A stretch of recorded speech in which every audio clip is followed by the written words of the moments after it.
दोस्तों, दिनाक्षी short hand में आपका स्वागत है।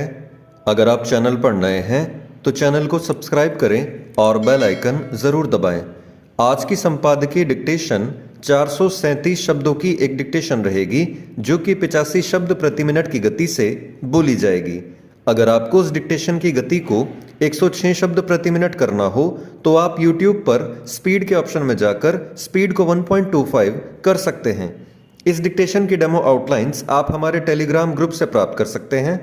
और अगर आपको इस संपूर्ण संपादकीय मैटर की सभी एडवांस आउटलाइंस और वाक्यांश की आवश्यकता है तो आप हमारा पेड बैच ज्वाइन कर सकते हैं। हमारे पेड बैच में दी गई एडवांस आउटलाइंस और वाक्यांश की सहायता से आप शॉर्ट हैंड को 120 प्लस की गति में लिखने में सक्षम होंगे। इस बैच को ज्वाइन करने के लिए आप डिस्क्रिप्शन बॉक्स में दिए गए मोबाइल नंबर पर व्हाट्सएप कर सकते हैं। तो चलिए डिक्टेशन को स्टार्ट करते हैं। डिक्टेशन 5 सेकंड बाद स्टार्ट होगी। Ready, start. भारत जोड़ो यात्रा पर निकले राहुल गांधी किस तरह जोड़ने के स्थान पर तोड़ने का काम कर रहे हैं, यह वीर सावरकर के बारे में उनकी ताजा टिप्पणी से सिद्ध होता है। उन्होंने भारत जोड़ो यात्रा में आदित्य ठाकरे के शामिल होने के अगले दिन सावरकर को अंग्रेजों का नौकर बता दिया। सावरकर के बारे में राहुल गांधी के विचार किसी से छिपे नहीं। वह न जाने कब से उन पर अंग्रेजों से माफी मांगने का आरोप मढ़ते आ रहे हैं, लेकिन यह समझना कठिन है कि उन्हें महाराष्ट्र में सावरकर के खिलाफ टिप्पणी करने से हासिल क्या हुआ।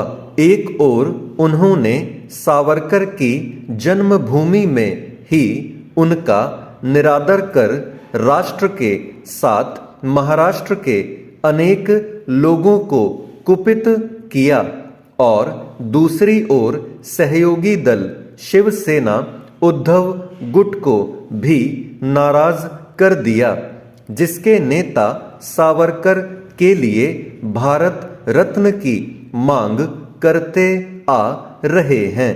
यह समय बताएगा कि उद्धव ठाकरे केवल अपनी अप्रसन्नता व्यक्त करने तक सीमित रहते हैं या फिर महाविकास आघाड़ी से अलग होने का फैसला करते हैं।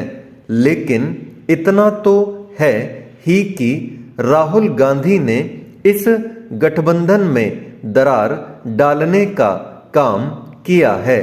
ऐसा लगता है कि भारत जोड़ो यात्रा पर निकले राहुल गांधी को इसकी परवाह नहीं कि शिवसेना कांग्रेस के साथ जुड़ी रहे।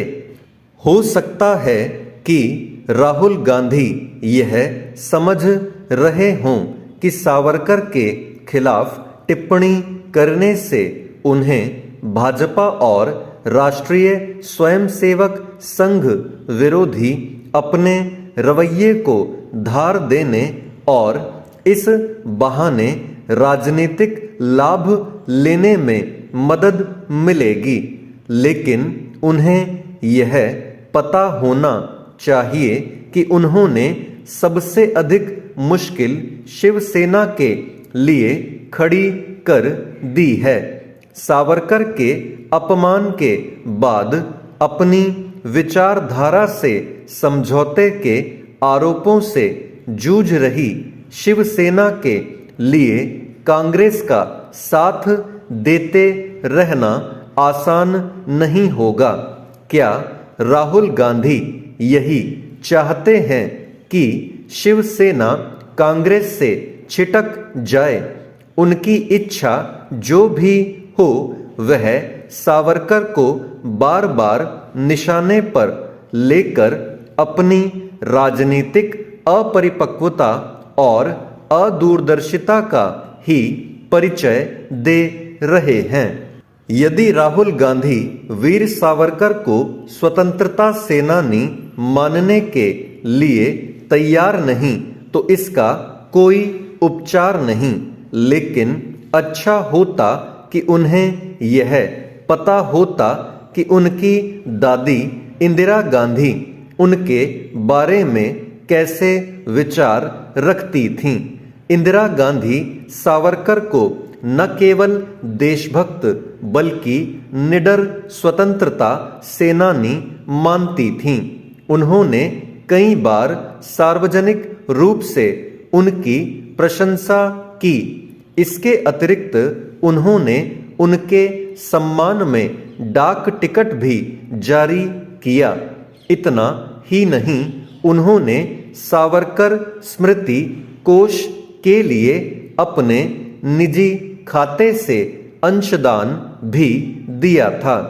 वैसे तो राहुल गांधी को इससे भी अवगत होना चाहिए कि महात्मा गांधी भी सावरकर के प्रशंसक थे, लेकिन उनके इतिहास ज्ञान को लेकर जितना कहा जाए उतना कम है। स्टॉप।